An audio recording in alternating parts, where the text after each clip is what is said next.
Hey Stamping friends, this is Rachael Coon with the Joy of Stamping with Rachael, and this is the 8th day of the 12 days of Christmas Stamping with Rachael and Neemee. If you live here in the US, please use my online store by visiting it here, and the Hostess Code for November when you're placing any of your Stampin' UP products in the month of November. If you place one of the 6 stamp sets that we use, I will send you the card that I made for the 12 days of Christmas as a extra bonus kit if you live here in the US. All right, let's go ahead and get started with today's card, and let me tell you a little bit about it. So we are using the Kindest Gnomes stamp set and gnome dies to make this really cute and adorable card featuring a couple of items. So we're going to talk about one sheet wonders and the stylish shapes. And you're probably, if you're new to stamping, you might have never heard of a one sheet wonder. Let me show you a little bit what I mean about that.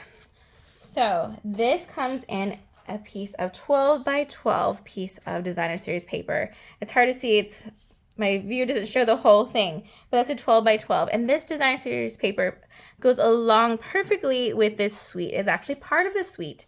It's called the Storybook Gnomes.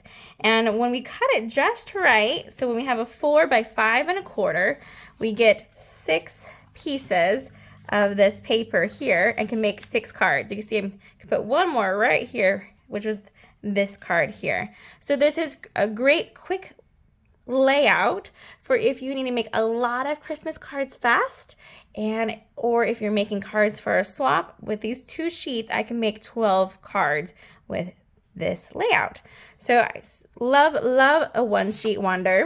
Let me show you a little bit more about the designer series paper because it's kind of special. Over the last couple years, Stampin' UP has started to use paper as a way to cut out images as well. So let me show you these gnome dies. We'll open them up, and when we look inside, you'll see not only these fun pieces that we use to build our gnome, our beard, our hat, the nose, his little cute boots, and some scenic things like the mushroom and the grass, but you also see some outlines, and these outlines here can match our cute little gnomes on our designer series paper. So it makes it a really easy and cute way to stamp something adorable without actually putting a lot of coloring into it, ink into it. It's just a quick and easy way. My best tip for this is to fussy cut along this so that way we're not slicing through it and then running it through your die cutting machine. So that's one fantastic thing Stampin' UP has done over the last couple years is make their paper match their dies. I do love this paper though. I was torn between this one and the one that we're using today. And let me show you the back side of the paper we're using today. It is like this cute little, I want to say like baby winter animals, which is just adorable. We have the little fox, the birds, the bunny, and that moose, and the little deer. So this paper is adorable. All right, let's get our card back into view, and we'll show you how quick and easy this card can be. Oh, I also want to talk about a couple of the products I'm using to make it. So I have the Fine Sparkle Adhesive Back Gems, which match perfectly with this. It's part of their suite. We have some tear tape, and we are using those gnome dies and the stylish shape dies. Let me show you these. These are my new favorite dies, and I'll show you why. There's 3 different shapes with 4 of each size. So we have squares, circles, and I call these banners. We are using a circle and a banner for this one, the longest one here, and we use the second largest circle here. But if we wanted to change it up, we totally could use a square instead of this. And in fact, I die cut one out so you can kind of see what that would look like if we had a square here with our gnome instead of a circle. It just depends what you like, but there are options there. This dies could be used on so many things, and I use it probably almost every day. It literally is my new favorite. All right, now let's go ahead and grab our pieces, and I'm going to show you the secret surprise of this card. So it looks like just a normal card, which is gorgeous and great all by itself, but if you want to add a little extra to it, what I like to do is put a pocket in the inside with the leftover designer series paper. When we cut it by that 4 by 5 1/4, we have 3 little pieces left over that are this size here, which measures, let's see, that is measuring at 1.5 by that 4. and we create a little pocket. This one is for a store called Panera Bread, and I think it's a great way to add a gift with the card, and they're ready to go. And I love having it open up this way, so that way we can have it stand upright and the card could still stay in there, the gift card. Okay, now we'll actually get stamping. I'm using a pull party card base. Then I have some soft suede as our mat. When I did die cut out his little boots here, I did go ahead and use the center of the mat to die cut it. I didn't do it for this one because I was able to cut out a couple from our sample here. I have our piece of designer series paper to create our pocket, our basic white circle, and our banner as well. And of course, all of our pieces for our cute little gnome, and our designer series paper, and our basic white for the inside. For this one, let's go ahead and build our gnome, and then we can do our stamping and assembling. We'll just scoot a couple of things over. The gnome is really, really easy. I chose to do a basic white beard, the soft suede boots slash bottom, a petal pink nose, and a coastal cabana hat. I've seen really cute hats done in the designer series paper, so it's just up to you how you want to do it. I'm using our multi-purpose liquid glue, and I'm going to put just a little dot in the center on the beard, pick up my petal pink nose, and place it right there. Then you'll see on this die cut that there's two lines right here on the top part of his beard. That's a placement for the hat. So we'll put just a little bit of adhesive, that liquid glue again, right there. And then we can add the hat to that spot. And we're going to cover up that nose just a little bit and press down so that it attaches.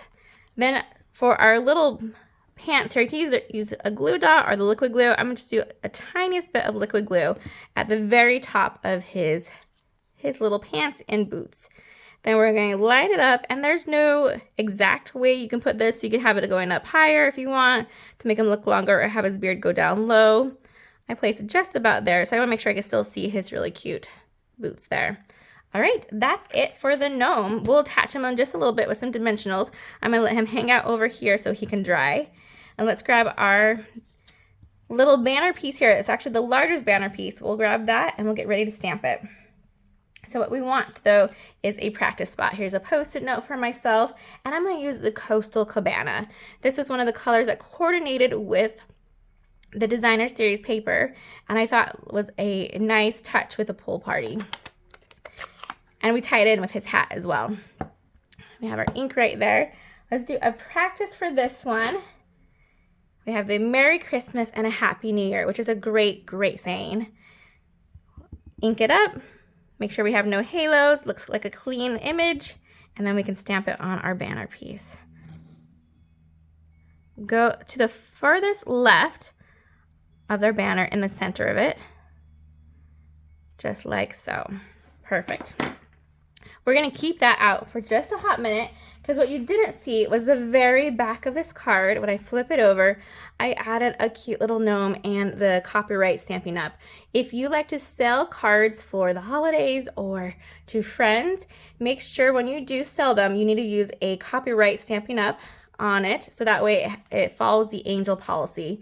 And the reason why Stampin' Up does that is that these are artist designs. Like, someone actually drew these out before they became stamps, and we need to give credit to the designer by having that copyright stamp on there. So I have our cute little gnome for the back, and I have just a tiny little copyright Stampin' Up, and I'll just put that in the very bottom. Cute.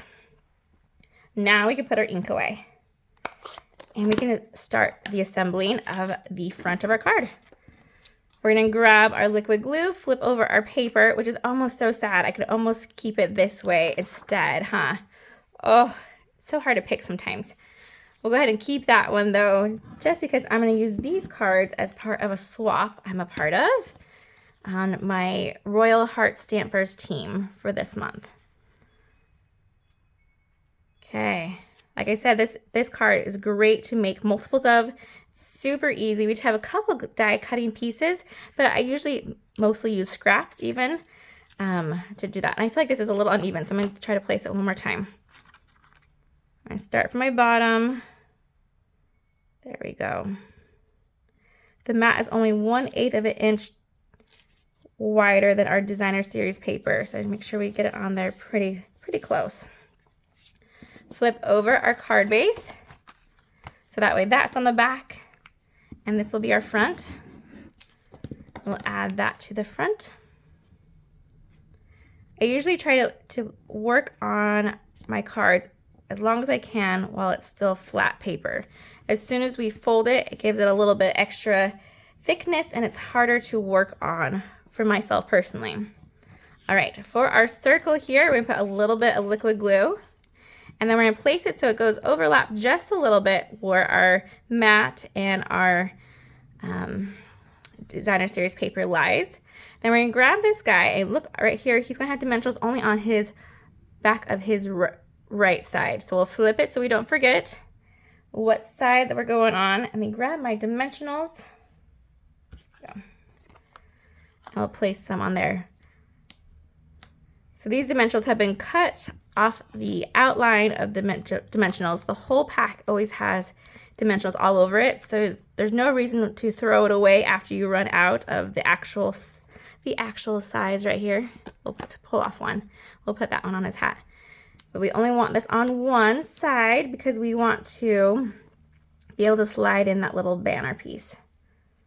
Okay, grab it, flip it over, have him go on the circle and off the circle. So his hat's gonna be off and his little boots will be off as well.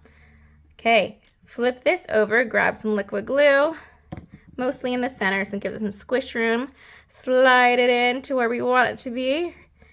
All right, about there. Oh, I went crooked. Good thing it's liquid glue. There we go. Place it down. Cute. Then we just need to do some embellishing on the front with those fine sparkle adhesive back gems. I really love this Coastal Cabana one because it matches perfectly. I'll put a large one and a smaller one, and then one more small one up here at a triangle shape there. Just a little bit of bling. And this one you could put wherever you want. He kind of disappears in the DSP, so it's up to you if you want to place it on the banner or down below as well. Okay, now we can grab our bone folder. We'll start the fold, flip it over, crease it, and now it can lay nice and flat, and we're gonna work on the inside. So I have a piece of basic white, measures a 4 by 5 1/4, and that extra designer series paper. We do not want to glue all this down, and so what we're gonna use is actually tear tape. We'll do one on the bottom, so we'll grab it and do a loose measuring just by laying it over, and then we'll do two on, well, one on each side, I should say, just like that. And I find that if we put our gift card in going up and down versus horizontal, then we don't have to worry about the space down here. It's a pocket. A gift card pocket is what we're creating out of this designer series paper. We're moving the backings. There we go. We're going to carefully line this up on our designer series, or our basic white. There we go. And lay it flat. Go around your outside with your finger, and then use your bone folder to separate the paper from the basic white from the DSP, and we're creating that little pocket there. All right, flip that over, and we'll put a little bit of this Stampin Seal adhesive. It's a double-sided adhesive on the back of our basic white. I do one in each corner and then one in the center. And just little strips. You don't need to fill the whole thing. All right, open up our card and place that on the bottom first, making sure you have a border on all 4 sides. Lay it flat, and let's steal that gift card for Panera Bread and stick that one back in. And there we go. 2 super cute gnome cards that are a very basic layout. I just love the idea of this, that I can make this over and over again and fairly easy. Let's pretend you don't have these dies but love this layout and want to do this with either another stamp set. You totally could grab that square. Let me see if I can find it. Here we go.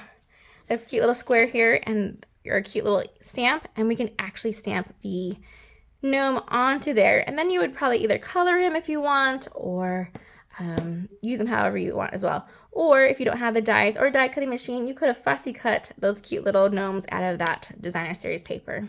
All right, I hope these tips have helped you out and that you can make lots and lots of cards to this similar layout using our Stampin' UP products. Happy stamping, everyone!